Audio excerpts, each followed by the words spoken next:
The first Spinjitzu Master, a very powerful being, the first elemental master, the creator of Spinjitzu, the land of Ninjago, the realms that we are aware of like Imperium and the residents of the grasslands. This is a friend to the Source Dragons themselves and has had a very interesting and detailed history when it does come to his character. But regardless of all of those details, we still know so little about the first Spinjitzu Master. There is still so many questions that have gone unanswered, and I don't think we will ever understand his full story. But we do know a lot about him, like I've said, and I do think that is one of the most fascinating things that we can actually take away when it does come to this very important character. So what I have done today is combined all of the known information that we do know about the first Spinjitzu Master, giving a detailed history and letting you know everything that we do know when it does come to the first Spinjitzu Master. This is as of July 2026 or Dragon's Rising Season 4 Part 1. So if you're watching this in the future and there is more that we are aware of, that is why it's not in this video. But let me not waste any more of your time and let's go through the entire detailed history of the first Spinjitzu Master. Long before time had a name, within the realm of the Oni and the Dragon, a hybrid of the two factions came into existence. This child was later known as the first Spinjitzu Master. At some point in time after this event, he began to bond with the dragons in particular, but more specifically, the mother of all of the dragons, the Firstborn. The bond they grew was one of respect and one just of mutual understanding of each other. Because of this, he actually forged the dragon armor with the assistance of Firstborn, and actually used it as a way to try and unite the two races of the realm and end a long-standing war that they were involved in long before he even existed. But his efforts unfortunately went unnoticed and more importantly ignored, because both of the factions decided that they did not want to end the war between them, basically due to the fact that they just had a pure hatred for each other, and instead began actually to have conflict over whether or not the first Spinjitzu Master should align with the dragon or the Oni, both sides wanting him for themselves, so they actually ended up becoming more aggressive because of it. The first Spinjitzu Master was actually devastated by this fact. He simply did not want to partake because he became too involved and he didn't see an end in sight. So he took off the dragon armor that he forged. He left it in the caring hands of Firstborn and asked her to defend it for him. Of course, she was hoping he would come back, but unfortunately he did not. After this event, he actually created the Realm Crystal, and he left the realm of the Oni and the Dragon for good in an attempt to find a new home where he could truly find peace for himself. So he began these travels. He went to all of the realms that were currently existing during this time. All of the realms of creation that he had access to, which essentially was everything but the Departed realm, was a place that he actually went to. Most notably, the Nether realm, because he has noted in later documentation that he actually struggled to find a way back from this realm specifically. Of course, being important to the ninja during the events of the series. But he just began traversing, and he just simply wanted to find something that was truly to himself. During these travels, he came across the Council of Sources, the 7 Source Dragons that are responsible for the half of the balance that is creation and also responsible for anything and everything that he has seen so far. He was mesmerized by everything that they had actually done, and they actually struck a deal between each other having a mutual benefit. For one, the Source Dragons would continue to maintain their aspect of the balance. They would continue to be present within the realms themselves,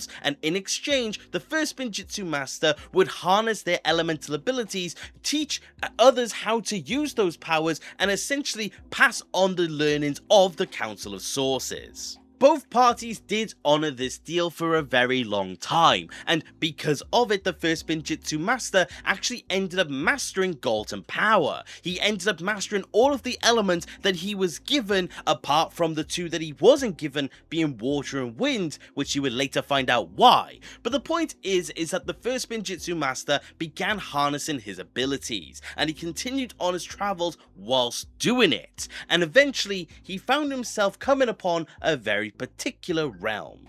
This realm that he happened to find was a vast ocean engulfed in chaos, and he learned why he didn't have two particular elemental abilities, because all of this chaos was caused by a sea serpent by the name of Wojira, serving the sea and essentially going at anything that did exist within this realm, mainly being what's known as the Islanders and also the Melopians. The first Spinjitzu master understood what this was and what threat this was, and decided to engage in a battle with Wojira, but unfortunately she was too powerful even for the combined efforts of him and the people of this realm. It wasn't until Niad, the first elemental of Master of Water, merged with the ocean by sacrificing her physical body to defeat the serpent. The first Spinjitzu master was very impressed by this, and in reaction actually entrusted the amulets of Wojira to the leader of both respective tribes. After he did entrust these amulets away, he then proceeded to create a scroll that had a complete list of all elemental powers, because he was officially aware of all of the aspects that do go into it.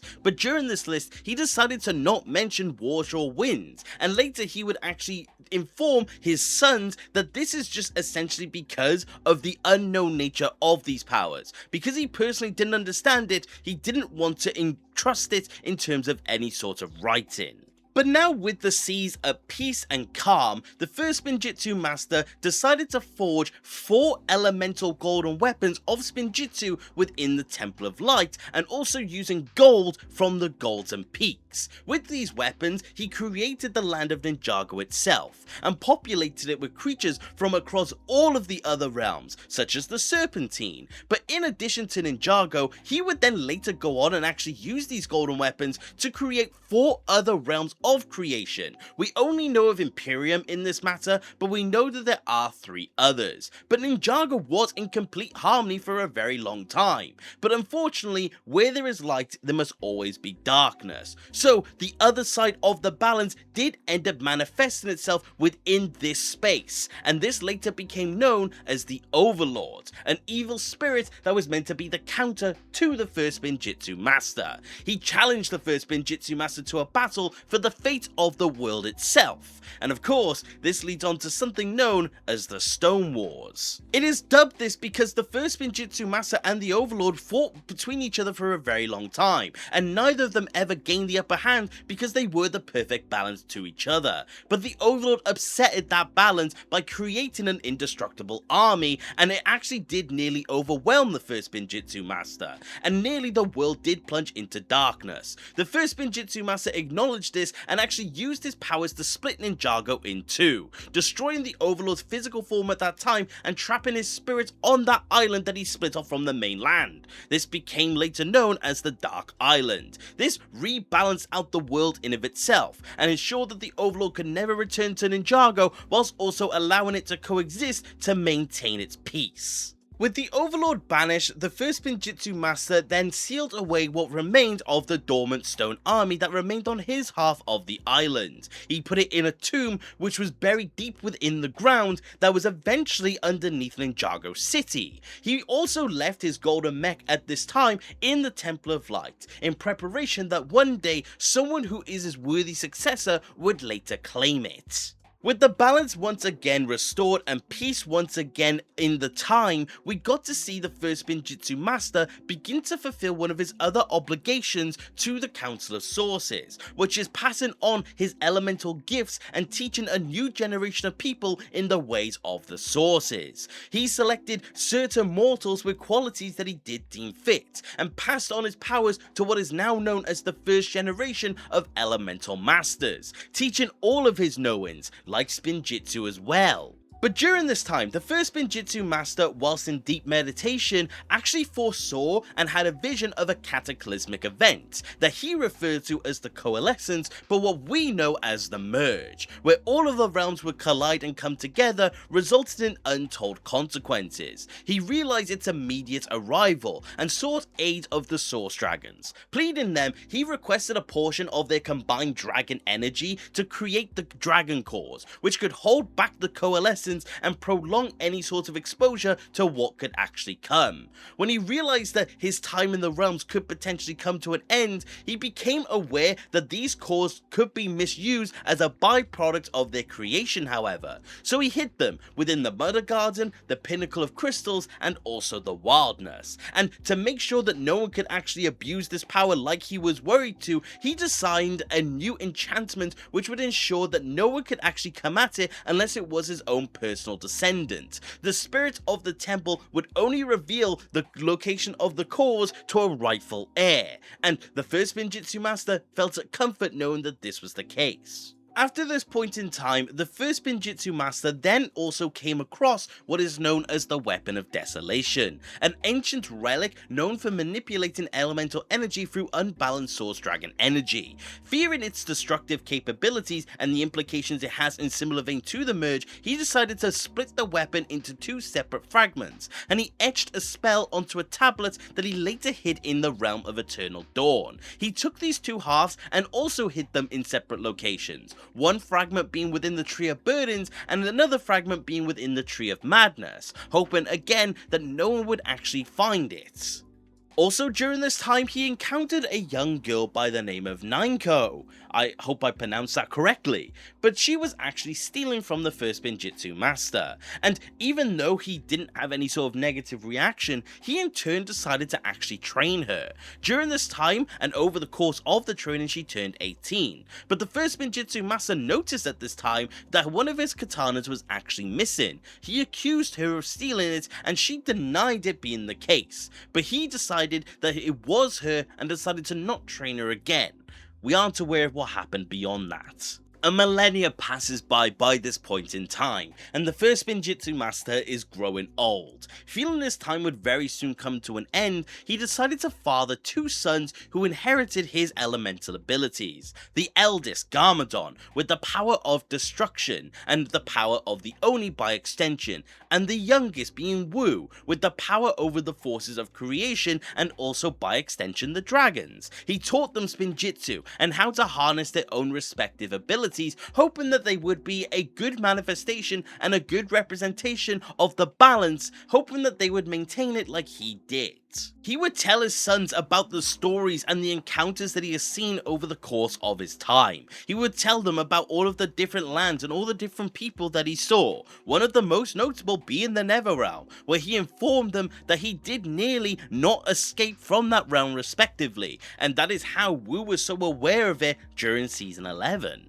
The first Spinjitzu master also during this time actually created two new scrolls, which contained the secrets of the forbidden Spinjitzu, but he deemed this scroll to be too dangerous, and he forbidded both Wu and Garmadon from ever looking at it. He sternly told them that to never read the scrolls, and he became furious at the idea that they would simply disobey him and use the scrolls in any sort of capacity. So, like many other things we've seen in his time, he hid the scrolls, hoping that they would never be found, and never trusted the two again. One day after this point in time, the first Spinjitzu master took his two sons to go fishing, and this is where he wanted to teach them a very important lesson, one about impatience and having faith whether or not they have actual belief in what they are doing. The first Spinjitzu master was pleased with the fact that Wu had faith, whereas Garmadon did not, and simply instructed them to always have faith no matter what. It was after this point in time where he moved into what's known as the Monastery of Spinjitzu. When he was looking over his golden weapons, Wu lost his katana in a sparring match against Garmadon. Knowing their father would be angry for the katana to be missing, Garmadon ventured over the wall to retrieve it. When Garmadon did not return, the first Spinjitzu master got worried and went out and looked for him, eventually finding his son near some bushes, wounded and extremely ill. The first Spinjitzu master attempted to heal Garmadon's wounds, learning that he had been bitten by some form of snake. Garmadon lashed out at his father by stating that he hated him, and blamed Wu for it. As he was shocked by this behaviour, the first Spinjitzu master was no longer able to recognise his oldest son as the same boy as before. Unknown to anyone at the time, this snake who bit Garmadon was the Great Devourer, and his venom would slowly but steadily corrupt Garmadon into the villain that we know him as during the show, and obviously an ultimate part of the Overlord's plan, but no one was aware of this. It was around this time that the first Spinjitzu master actually encountered a man who was seemingly quite wise to him. This was later then known as Quanish the Elder. They seemingly became close, and the first Spinjitzu master did come to respect him. But that's all that we know about them during this point in time. But after this point in time, the first Spinjitzu master decided to construct a tomb underneath the Endless Sea, to serve as both his final resting place and a sanctuary when it does come to the Realm Crystal, as he didn't want that kind of realm travel to fall into the wrong hands. He designed a test. He designed a 3-layer ability that only a true Spinjitzu master could actually go through. This included needing the likes of the Sword of Sanctuary from the Cloud Kingdom, and also a specific clue that he did leave on one of his son's staffs. But it was unfortunately at this point in time where the first Spinjitzu master had decided that his time had come. He charged his sons with the duty of guarding the 4 weapons of Spinjitzu like he had already been doing, but he warned them that they were too powerful for anyone to handle at once, and to never misuse their power. In those final moments, he sealed himself within his own tomb and departed peacefully beside a waterfall, with his realm crystal in his hands. This is where he became officially the resident of the Grasslands. This is where he made peace and decided to spend out the rest of his afterlife. At some point in time, the first Spinjitzu master actually summoned Quanish the Elder to these Grasslands, and had actually offered him to stay here with him. Quanish actually declined this ask, actually saying that he had something yet to do within the realm of Ninjago. The first Spinjitzu master respected this and let him leave. After this point in time, and during the events of what we know as Ninjago Season 1, Lloyd became the Green Ninja, and the first Spinjitzu master took notice, and informed the Source Dragon of Energy about who he was and what he had inherited. But the latter actually doubted about the former's claims, even though the first Spinjitzu master had complete faith in Lloyd. Much later on, and what we know as the event of Season 10 or March of the Oni, the first Spinjitzu master, after the defeat of the Oni, decided to summon Lloyd to the Grasslands, and thanked and praised him for everything that he had done for Ninjago, but it gave him an offer that he thought his grandson could not refuse. Come with him and remain in the Grasslands, find peace and happiness, but he could always return to Ninjago and be the ninja once again. Lloyd ultimately chose to go back, and the first Spinjitzu master respected it. But one more time after that encounter with Lloyd, the first Spinjitzu master re-summoned Quanish to the Grasslands just to speak once more. They talked about their previous encounters and Quanish's search for answers within Ninjago. The first Spinjitzu master told him that he could have all the answer he ever wanted if he decided to stay this time. Quanish accepted, leaving behind his mortal body in Ninjago, and remained with the first Spinjitzu master. And as of the time of filming, this is the latest event of the entire history of the first Spinjitzu master. But that is the known history of what we can assume is one of the most important characters of all of this show. And I would love to know, what do you think about his time? Do you want to know what else he's up to? Would you like to know before or after any of these events? I would love to know what you think, because I do think his story is genuinely fascinating. And the more we know, the better. So hopefully one day we can expand on this story and really understand who he truly was. But I would love to know, what characters would you like me to do an expanded history on after this point in time? I would love to know your suggestions, because I just had a lot of fun looking into the first Spinjitzu master, and I hope you had some fun as well and learned something about the character. But thank you very much for watching the video, and I do hope you enjoyed. And if you did, please consider subscribing. I love discussing Ninjago with more people. And if you do want to support the channel any further, which you do not have to, you could always become a channel member and join the legends that you see on screen. Each of your support means the absolute world to me, and I truly cannot thank you enough. But like I said, that's about it for today, and take care. Okay,